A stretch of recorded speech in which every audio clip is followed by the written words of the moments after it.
Ce soir, nous recevons Laura Lalande. Alors, vous êtes écrivaine, conférencière, formatrice, mais surtout marcheuse. Bonsoir. Bonsoir, Paul. Alors, ce soir, nous vous recevons à l'occasion de la sortie de votre premier livre, 3000 km, des chemins de terre au sentier de l'âme, aux éditions Albin Michel. Que raconte ce livre ? Comme il l'indique son nom, 3000 km, que j'ai effectué au départ de Paris. Il y a plus de 10 ans, j'ai commencé à marcher. J'avais une vie qui était très à la fois éparpillée et très dense. Et il y a eu ce moment où j'ai eu besoin de partir vers mes racines. Donc pour ma part, c'était Bordeaux, ma ville natale. Et j'ai donc suivi le chemin de Saint-Jacques-de-Compostelle, de Paris jusqu'à Bordeaux. Jusque-là, c'est plutôt classique. Les pèlerins qui nous écoutent pourront s'y reconnaître. Mais j'ai découvert une sorte de facilité, de liberté à quitter ainsi une énorme ville à pied. Et c'est devenu comme un rituel. À chaque nouvelle saison, j'ai quitté Paris à pied, dans plein de directions différentes, parfois sur des chemins de Saint-Jacques connus, parfois sur des sentiers oubliés. Et donc, d'où vous est venue cette idée d'écrire ? Vous avez commencé à marcher. Est-ce que l'idée d'écrire vous est venue tout de suite ou au fur et à mesure de vos marches ? Longtemps, le leitmotiv de ces marches, ça a été de trouver ma place. Vous savez ce qu'on dit, où est ma place ? Je cherche ma place, je ne sais pas où est ma place. Et moi, j'avais l'impression que je ne trouvais pas ma place, même si j'étais très active dans plein de domaines différents. Et il y a eu ce moment où je suis arrivée à Honfleur, en 2018, sur la plage. Et d'ailleurs, dans le livre, on a fait une petite carte pour que les lecteurs s'y retrouvent. Dans toutes ces marches, il y en a 24 au total, depuis Paris. Et je me souviens d'avoir fait sur le sable plein de traits dans toutes les directions, en me disant « mais quelle est ma direction ?» Et d'avoir tracé un trait comme ça qui allait dans l'autre sens, à la verticale de ces marches. Et de me dire « il y a une cohérence. Et cette cohérence, ça va être l'écriture. Je veux raconter cette histoire. Je veux raconter mon histoire parce qu'elle peut permettre à d'autres de partir à leur tour. » Donc à partir de là, vous avez commencé à écrire ce livre. Comment vous l'avez écrit ce livre ? Est-ce que c'est par thématique, par date, par ordre chronologique ? Comment vous l'avez organisé un petit peu ? Ça a été une vraie question parce qu'il y a 10 ans de marche, donc vous vous doutez qu'il y a des carnets, des carnets et des carnets.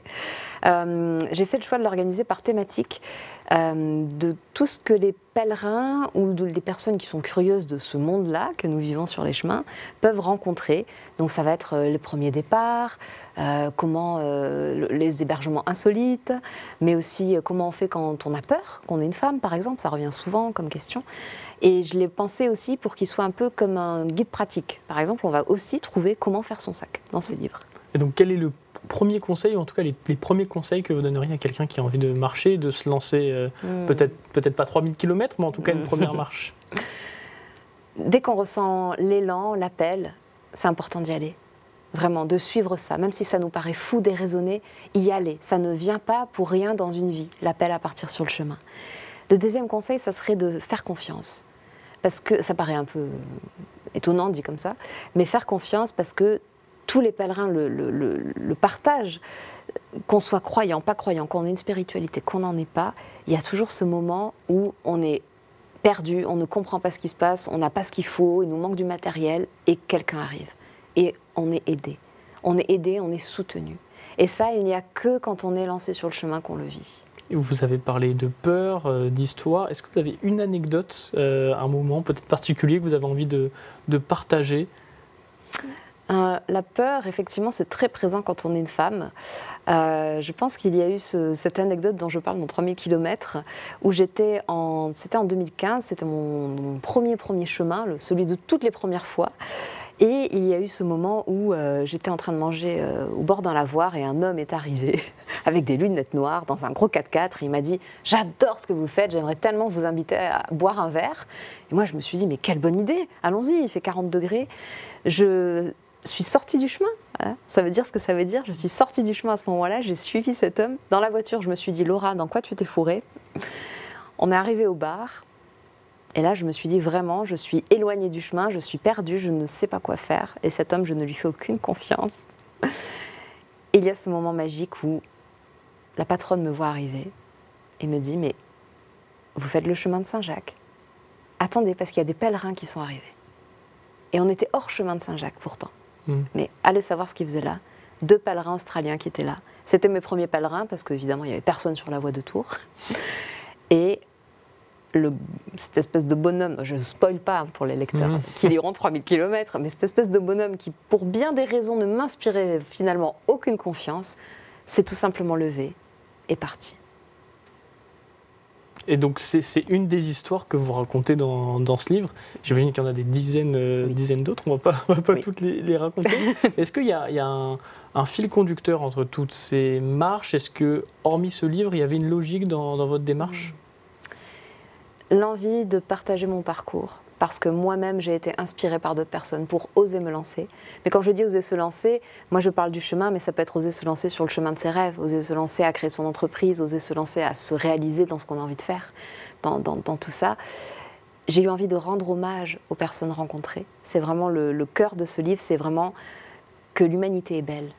L'humanité est belle si on sait la regarder et si on s'ouvre à elle. Je n'ai jamais eu de problème sur le chemin. Votre comptoir est en bois, je vais le toucher, mais vraiment. Aucun problème. Puis on a parlé de peur, de vos anecdotes, etc. Donc votre livre est sorti au début de cette année. Vous avez déjà eu des retours de pèlerins, et pas forcément de gens qui ne marchent pas, et qui ont peut-être lu votre livre?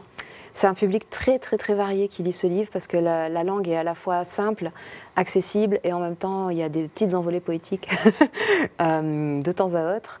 Les retours que j'ai eus sont des retours de personnes qui vraiment... il y a quelqu'un encore la semaine dernière qui m'a dit « Laura, ça y est, je suis partie à pied de chez moi, je l'ai fait. Voilà, j'avais envie de le faire, je l'ai fait. » Des personnes qui me disent « Je dévore ton livre, je ne peux plus m'arrêter.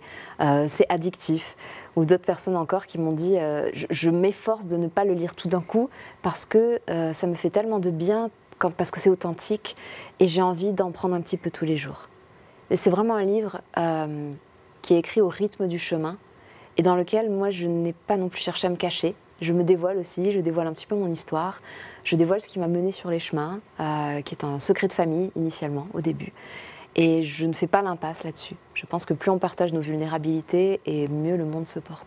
Eh bien, le message est passé, et puis votre livre est disponible en librairie, sur Internet, chez tous les revendeurs. Merci d'être venu sur notre plateau. Merci à vous.